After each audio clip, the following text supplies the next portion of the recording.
የመንፈሳዊ ዓለም ህልም ትርጉም እና ፍቺው በቤተ ክርስቲያናችን አስተምህሮ መሰረት ብዙ ትንታኔ ቢኖረውም ህልም ማለት እንደኔ ዋና ሐሳቡ ላይ ትኩረት አድርጌ ባጭሩ ምን እንደሆነ ገልጽላችኋለሁ። ሰማይ ምን ይመስላል ቢሉ ለጊዜው ህልሜን ይመስላል፣ ለዘላቂው ገነትን ይመስላል፣ ለዘላለሙ ግን መንግሥተ ሰማያትን ይመስላል ይላሉ አባቶች። ይህ አባባል ትክክል ይመስላል። ምክንያቱም በሥጋ ዓይናችን የምናየው ሁሉ በመንፈሳዊውም ዓይን ይታያልና፣ ግን ደግሞ በመንፈሳዊ ዓይን የሚታየው በሥጋ ዓይን አይታይም። ስለዚህ ህልማችን በመካከል ሆኖ ያስታርቃቸዋል ይላሉ። ደግሞ ህልማችን የኛ ሳይሆን ለኛ ነው። ፈጣሪ ለሰው የሰጠው መግባቢያ ብዙ ቋንቋ አለ። ስዕል አለ፣ ጽሑፍ አለ፣ ምልክት ቋንቋ አለ። ስለዚህ እኛና ፈጣሪ የምንግባባው አንዱ ሌላው መንገድ በነፍስና በህልም መልእክት መላላክን ነው ማለት ነው። መስማቱን ሰምቻለሁ፣ ማየቱን እናፍቃለሁ እንደተባለው መንፈሳዊ ህልም ማለት ቀጥታ ከፈጣሪ የሚመጣ መልእክትን መስማት እንደማለት ነው። ያ ማለት ደግሞ በመጽሐፍ ቅዱስ ስለ ፈጣሪ የምናውቀውን በእንቅልፋችን ሰዓት በከፊልና በግላጭ እንደማየት ነው። መንፈሳውያን አባቶች አምላካቸውን ለማናገር 3 መንገድ ይጠቀማሉ። አንደኛ ትህትና ያለው ተግባራዊ ክርስትና። እዚህ ህይወት ውስጥም ሆነው ሲገቡ በራሱ ፈጣሪ በፍቅራቸው ተስቦ ያነጋግራቸዋል። ሁለተኛ ጸሎትና ስግደት የታከለበት ልመና ሲያቀርቡ ያናግራቸዋል። ሶስተኛ በህልማቸው እንዲያናግራቸው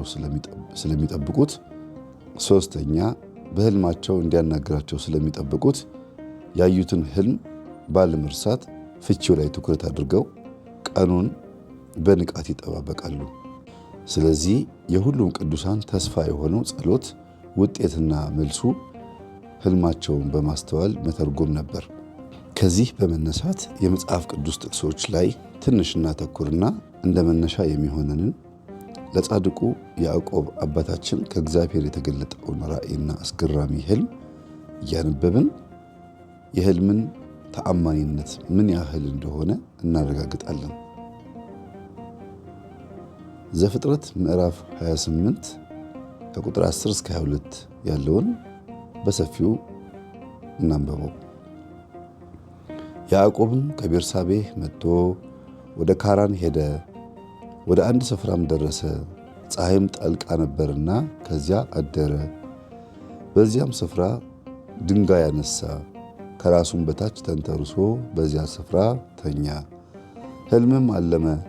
እነሆም መሰላል በምድር ላይ ተተክሎ ራሱም ወደ ሰማይ ደርሶ እነሆም የእግዚአብሔር መልአክ ይወጡበት ይወርዱበት ነበር። እነሆም እግዚአብሔር በላይ ቆሞበት ነበር። እንዲህም አለ፣ የአባትህ የአብርሃም አምላክ የይስሐቅም አምላክ እኔ እግዚአብሔር ነኝ። ይህችን አንተ የተኛህባትን ምድር ለአንተና ለዘርህ እሰጣለሁ። ዘርህም እንደ ምድር አሸዋ ይሆናል። እስከ ምዕራብና እስከ ምስራቅ፣ እስከ ሰሜንና እስከ ደቡብ ትስፋፋለህ። የምድርም አሕዛብ ሁሉ በአንተ ዘርም ይባረካሉ። እነሆም እኔ ከአንተ ጋር ነኝ፣ በሚሄድባትም መንገድ ሁሉ እጠብቅሃለሁ፣ ወደዚችም ምድር እመልስሃለሁ፣ የነገርኩህ ሁሉ እስካደርግልህ ድረስ አልተውህምና አለው። ያዕቆብም ከእንቅልፉ ተነስቶ በእውነት እግዚአብሔር በዚህ ስፍራ ነው፣ እኔ አላወቅኩም ነበረ አለ። ፈራ፣ እንዲህም አለ፣ ይህ ስፍራ እንዴት ያስፈራል! ይህ ስፍራ የእግዚአብሔር ቤት ነው እንጂ ሌላ አይደለም፣ ይህ የሰማይ ደጅ ነው አለ። ያዕቆብም ማልዶ ተነሳ፣ ተንተርሶት የነበረውንም ድንጋይ ወስዶ ሐውልት አድርጎ አቆመው፣ በላዩም ዘይትን አፈሰሰበት። ያዕቆብም ያንን ስፍራ ቤቴል ብሎ ጠራው። አስቀድሞ ግን የዚያ ከተማ ስም ሎዛ ነበር። ያዕቆብም እንዲህ ብሎ ስዕለት ተሳለ። እግዚአብሔር ከኔ ጋር ቢሆን በምሄድበትም በዚች መንገድ ቢጠብቀኝ፣ የምበላውንም እንጀራ የምለብሰውንም ልብስ ቢሰጠኝ፣ ወደ አባቴ ቤትም በጤና ብመለስ እግዚአብሔር አምላኬ ይሆነኛል። ለሐውልት የተከልኩት ይህም ድንጋይ የእግዚአብሔር ቤት ይሆናል። ከሰጠኸኝም ሁሉ ለአንተ 10 እጅ አንዱን እሰጣለሁ አለ። እንግዲህ እስከ ቁጥር 12 ድረስ ያለውን ሐሳብ ቅዱስ ያዕቆብ የተንተራሰው ድንጋይ ሕልሙን አመጣለት እስኪያስብል ድረስ መርጦ ያመጣው ድንጋይ፣ እዛ ድንጋይ ላይ ብቻ አተኩረው የሚመራመሩ ፈላስፎች አሉ ወይም ነበሩ። በጣም የሚገርመኝ ግን የሕልሙ ፍቺ አምላካዊ ትርጉም ያለው ትንቢታዊ ፍቺ ሆኖ ሳለ ይህን የመሰለ አስገራሚ ሕልም በከበረ ድንጋይ አማካኝነት ነው የተገለጠለት ብሎ ማሰብና የፈጣሪን መልእክት በድንጋይ መተካቱ በጣም ከባድ ውዝግብ የሚፈጥር የበታችነት ስሜት አስተሳሰብ ነው። በመቀጠልም ከቁጥር 13 እስከ 15 ድረስ ያለው የአምላክ ቃል ኪዳን በሕልም የተገባ ቃል ኪዳን መሆኑ የበለጠ ያስገርማል። ሕልምን እንዲህ ባርኮ የሰጠ አምላካችን ስሙ የተመሰገነ ይሁንና በመሰላሉ ጫፍ ላይ ቆሞ እያየው ነበር የተነጋገረው። ያ መሰላል ለእኛ የተሰጠን የጸሎትና የተልእኮ መላእክት መሸጋገሪያ ነው። በእመቤታችንም ይመሰላል፣ በፈጣሪ መንገድም ይመሰላል። የመላእክት በሕልም መታየት በራሱ የፍላጎቶቻችንን መገለጥ ያስረዳል። ቅዱስ ያዕቆብ ያንን ቃል ኪዳን በሕልሙ ሲሰማና ፈጣሪውን ሲያይ፣ ነቢዩ ሙሴ ደግሞ በስዕላዊ ምናብ ጽፎ በኦሪት ዘፍጥረት አስቀምጠልን። ይህ የሚጠቁመን በዘመናት ውስጥ የመንፈስ ቅዱስ ከቅዱሳን ጋር መናበብ እንዳለ ነው። ከቁጥር 16 እስከ 17 ቅዱስ ያዕቆብ ከእንቅልፉ ሲነቃ ባየው በዛ የሚገርም ሕልም ሲገረምና ሲደነቅ ቆይቶ እንደ እውን ክስተት ተቀብሎት ሲፈራ እናያለን። የሚገርመኝ ግን እንዲህ ማለቱ ነው። ይህ ስፍራ እንዴት ያስፈራል! ይህ ስፍራ የእግዚአብሔር ቤት ነው እንጂ ሌላ አይደለም። ይህ የሰማይ ደጅ ነው ማለቱ በሕልም ያየውን ስፍራ ከገሃዱ ስፍራ ጋር ማመሳሰሉና የፈጣሪን እውነታ በሕልምም በገሃድም ማመሳሰሉን ያረጋግጣል። በመቀጠልም ከቁጥር 18 እስከ 20 ድረስ ያዕቆብ በሕልሙ ላየው ቦታና በእውን ለተኛበት ስፍራ ክብር ሰጥቶ ሎዛ የተባለውን የቀድሞ ስም በቤቴል ቀይሮ ድንጋዩን በቅዱስ ዘይት ቀብቶ ያከበረው በሕልሙ ፍቺ እርግጠኛ ስለነበረ ነው። በጣም የሚደንቀው ደግሞ ሕልሙን ተማምኖ ድንጋዩን እንደ ሐውልት መትከሉና ለዛሬዋ ቤተክርስቲያናችን ምሳሌ መሆኑ ነው። በመጨረሻም ከቁጥር 21 እስከ 22 ያለውን የስዕለት ጸሎት የተከናወነው ያዕቆብ አባታችን ከነቃ በኋላ የተናገረው ነው። ይህም ማለት ሕልሙ እውነተኛና እርግጠኛ እንደሆነ አምነዋል ማለት ነው። በአንጻሩ ባዕድ አምልኮ ውስጥ ያሉ ሰዎች ሕልማቸውን በዚህ መጠን ነው የሚያምኑት ማለት ነው። በአጠቃላይ የሕልም ዓለምና መንፈሳዊ ሕይወት ሲመጣጠን፣ ሲጣመር፣ ሲያያዝ ባለጸጋና ባለራእይ ያደርጋል። ለምሳሌ ሰብአ ሰገል በሕልም ተረድተው ከሄሮድስ ግድያ አምልጠዋል። ሕልማቸውንም አምነውታል። በማቴዎስ ወንጌል ምዕራፍ 2 ቁጥር 11 ላይ እናየዋለን። እስቲ እንየው። ወደ ቤትም ገብተው ሕፃኑን ከእናቱ ከማርያም ጋር አዩ፣ ወድቀውም ሰገዱለት። ሳጥናቸውንም ከፍተው እጅ መንሻ ወርቅና ዕጣን ከርቤም አቀረቡለት። ወደ ሄሮድስም እንዳይመለሱ በሕልም ተረድተው በሌላ መንገድ ወደ አገራቸው ሄዱ ይላል። ይህ ማለት የፈጣሪ እገዛ ያለበት ጉዟቸው በሕልም ነበር የተጠናቀቀው። መረጃውን ያገኙት በሕልም በመሆኑ አልናቁትም። ከዛም ለጻድቁ ዮሴፍ ወይም ለእመቤታችን ጠባቂ የታየው ሕልም ያ የፈጣሪ ጥቆማ ያለበት ሆኖ ሰብአ ሰገልን ሊገድል የሚፈልገው ጨካኝ ንጉሥ በጌታም ላይ እንደዛተ ለዮሴፍ ተነገረው። ቃሉም እንዲህ ይላል። እነርሱ ከሄዱ በኋላ እነሆ የጌታ መልአክ በሕልም ለዮሴፍ ታይቶ ሄሮድስ ሕፃኑን ሊገለው ይፈልገዋልና ተነሳ፣ ሕፃኑንና እናቱንም ይዘህ ወደ ግብፅ ሽሽ፣ እስክነግርህም ድረስ በዚያ ተቀመጥ አለው ይላል። ይህ የሚጠቁመን በሕልም ተመርቶ መሰደድ ብቻ ሳይሆን እያንዳንዱ እርምጃችን እንኳ በሕልም እንደሚነገረንና መጠባበቅ እንዳለብን ነው የሚያስረዳን። በዛም ትእዛዝ ተመርቶ በተግባር ሲፈጸም በወንጌል ይነበባል። እንዲህ ይላል በቁጥሩ እነርሱም ተነስተው ሕፃኑና እናቱን በሌሊት ያዘና ከጌታ ዘንድ በነቢይ ልጄን ከግብፅ ጠራሁት የተባለው እንዲፈጸም ወደ ግብፅ ሄደ። ሄሮድስም እስኪሞት ድረስ በዚያ ኖረ ይለናል። በዚህ የወንጌል ክፍል ውስጥ ጌታ እንኳ ለሕልም ያለውን ክብር በደንብ ያሳያል። የሕልምን አስፈላጊነት ለማወቅ የቅዱሳንን መንገድ መከተል በቂ እንደሆነ ገድላቸው ይናገራል። በሕልም ተመርተው ከእግዚአብሔር መልእክትን ያልተቀበሉ አባቶችና እናቶች የሉንም። ወደ ራእይም ለማደግ መነሻው የሕልምን መልእክት ማክበር ነው። በመጽሐፍ ቅዱስ ውስጥ አንድ የሚገርመኝ ሕልም አለ። እንዲህ ይላል። አንድ ሰው ሕልምን ለባልንጀራው ሲያጫውተው እንዲህ አለው፣ እነሆ ሕልምን አለምኩኝ። እነሆም አንዲት የገብስ እንጎቻ ወደ ምድያም ሰፈር ተንከባላ ወረደች። ወደ ድንኳኑም ደርሳ እስኪወድቅ ድረስ መታችው፣ ገለበጠችውም፣ ድንኳኑም ተጋደመ ይላል መጽሐፈ መሳፍንት ምዕራፍ 7 ቁጥር 13 ላይ። ይህ ሕልም ምሳሌያዊ ሕልም ነው። በገብስ እንጎቻ ለምን መሰለው? ለምንስ ክብ መሆኗ ተጠቁሞ እንድትንከባለል አደረጋት? ወይንም ያችን የምታክል እንጎቻ ዳቦ እንዴት ድንኳን ታፈርሳለች? በዛ ላይ አገላለጹም በአራት ቃል ነው። መታችው፣ አፈረሰችው፣ ገለበጠችው፣ አጋደመችው ይላል። ይህ ሕልም አንድ የተናቀ በረከት፣ አንድ ትዕቢት እንደምታጠፋ ያሳያል። ለዚህ ነው ሕልም ለሁሉም አይነገርም የሚባለው። ከዚያም ስለ ሕልሙና ስለ ፍቺው የሰማው የእግዚአብሔር ሰው ጌዲዮን ሕልሙንና ትርጓሜውን በሰማ ጊዜ ሰገደ። ወደ እስራኤልም ሰፈር ተመልሶ እግዚአብሔር የምድያምን ሰራዊት በእጃችሁ አሳልፎ ሰጥቷልና ተነሱ አለ ይላል መጽሐፈ መሳፍንት 7:15 ላይ። ስለዚህ የሕልምን ፍቺ በመስማት ብቻ ብዙ ሰራዊትን ማሰለፍና ለጦርነትም ማዘጋጀት አለና እኛ ሕልምን አንነቀውም። እንዲያውም የበለጠ በመንፈሳዊ ጥበብ ውስጥ ሆነን በመመርመር ተርጉመን ከቅዱስ ወይንም ከርኩስ ነው ብለን ለይተን እፎይታ ይሰማን ዘንድ ራሳችንን እናሳርፈዋለን እንጂ አንረበሽም። በዘፍጥረት ምዕራፍ 20 ላይ የሚገርም የሕልም ተግሳጽ እናያለን። አብርሃም አባታችን በረሃብና በድርቅ ምክንያት ወደ ግብፅ ንጉሥ ወደ አቤሜሌክ ተሰዶ ነበረ።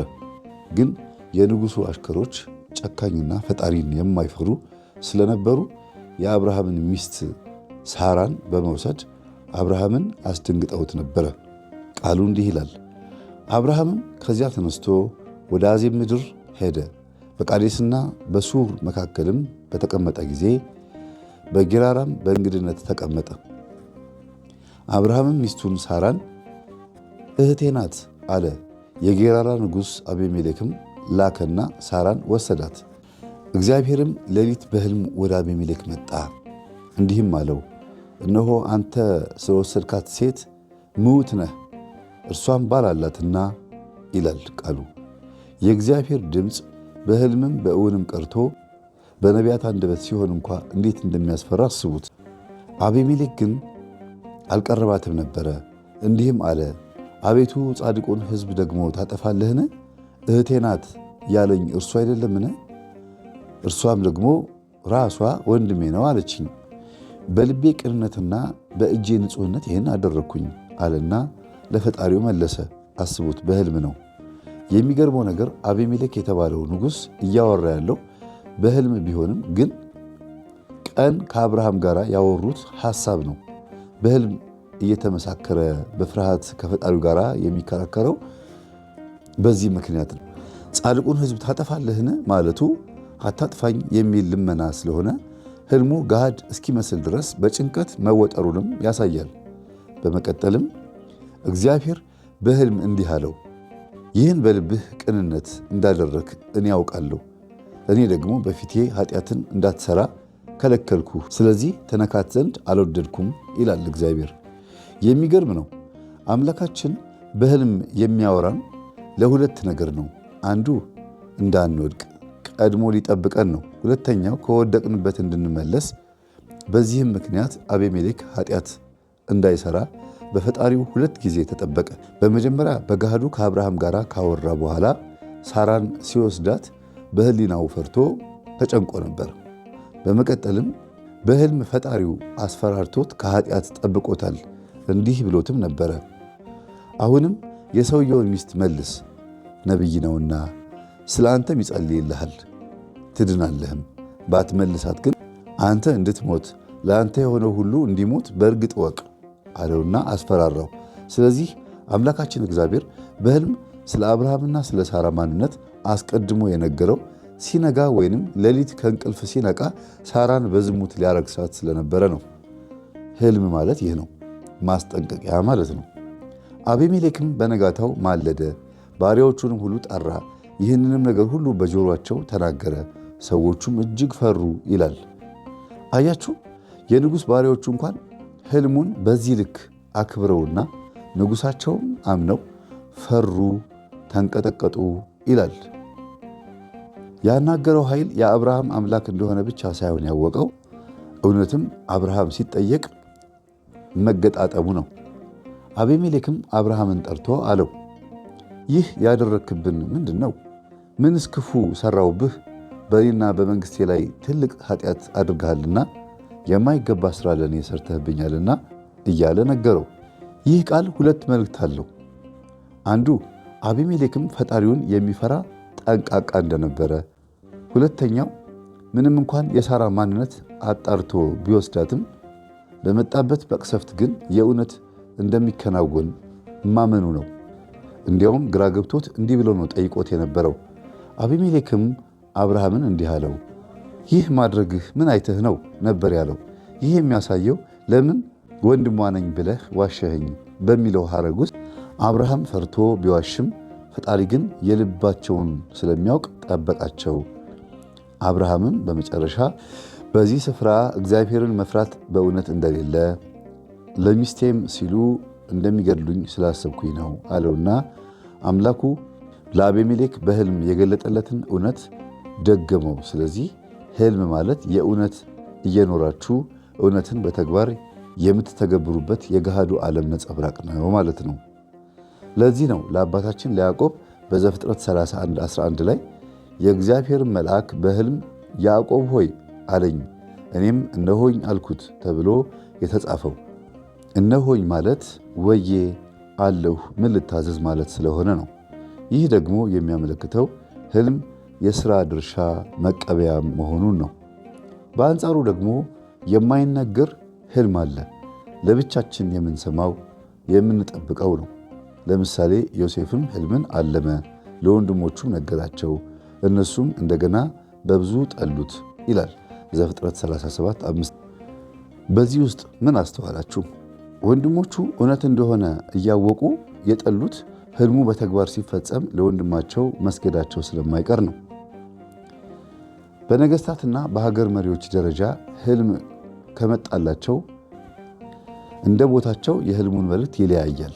ለምሳሌ አንድ ተራ ነዋሪ ስለ ቤተሰቡ ችግር መፍትሄ የሚሆን ነገር በሕልሙ ሲያይና አንድ የሀገር መሪ ስለ ቤተሰቡ ችግር መፍትሄ ያንኑ ሕልም በተመሳሳይ ሁኔታ በሕልሙ ሲያይ ትርጉሙ በጣም የተራራቀ ነው። አንድ አይነት ሕልም ቢሆንም የንጉሡ ቤት ከተራው ነዋሪ የሚለየው የመሪ ቤት የሀገርና የሕዝብ ቤት ነው።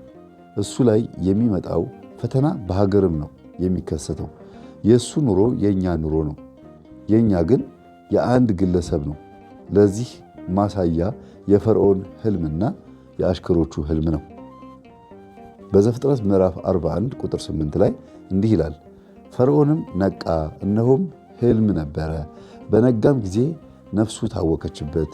ወደ ሕልም ተርጓሚዎች ሁሉ ወደ ግብፅ ጠቢባንም ሁሉ ልኮ ወደ እርሱ ጠራቸው። ፈርዖንም ሕልሙን ነገራቸው። ነገር ግን ከእነርሱ ለፈርዖን የሚተረጉም አልተገኘም። ይላል እግዚአብሔር። ግን ያየውን ህልም ቶሎ ማስፈታት የፈለገው በዚህ ህልም ነፍሱ ስለተጨነቀች እንጂ ሌላ ጊዜ ህልምን ሳያይ ቀርቶ አይደለም። ግን ደግሞ የጥንቆላ ጠቢባንን የማይፈቱትን ህልም ፈጣሪ አሳይቶት መከራውን ሲያሳየው ደግሞ እንዲህ እናያለን። እንዲህ ይላል ቃሉ። የዚያን ጊዜ የጠጅ አሳላፊዎች አለቃ እንዲህ ብሎ ለፈርዖን ተናገረ፣ እኔ ኃጢአቴን ዛሬ አስባለሁ። ፈርዖን በባሪያዎቹ ላይ ተቆጣ። እኔንም የእንጀራ አበዛዎቹንም አለቃ በግዞት ስፍራ በዘበኞቹ አለቃ ቤት አኖረን። እኛም በአንዲት ሌሊት ህልምን አለምን። እኔና እርሱ ማለትም አብሮኝ የታሰረው ማለት ነው። እያንዳንዳችን እንደ ህልማችን ትርጓሜ አለምን። በዚያም የዘበኞቹ አለቃ ባሪያ የሆነ አንድ ዕብራዊ ጎልማሳ ከኛ ጋር ነበረ። ለእርሱም ነገር ነው፣ ህልማችንንም ተረጎመልን፣ ለእያንዳንዳችንም እንደ ህልሙ ተረጎመልን። እንዲህም ሆነ፣ እንደ ተረጎመልን እንደዚያው ሆነ። እኔ ወደ ሹመቴ ተመለስኩኝ፣ እርሱም ተሰቀለ። እርሱም የሚለው ጓደኛውን ማለት ነው። ይህ ዮሴፍ የተባለ ህልም ፈችና ጻድቅ ለሁለቱም እንደሚገባቸው ስለተረጎመላቸው የንጉሡንም ህልም እንደ ሀገር መሪነቱ ፈቶለት ከድርቅና ከረሃብ ታድጎታል። ይህ ማለት የቤታችን ችግርና የሀገር ችግር መፍትሄ በህልም ታይቶ በገሃድ ሲተረጎምም በፈጣሪ ጸጋ ካልሆነ ማንም አይፈታውም ማለት ነው።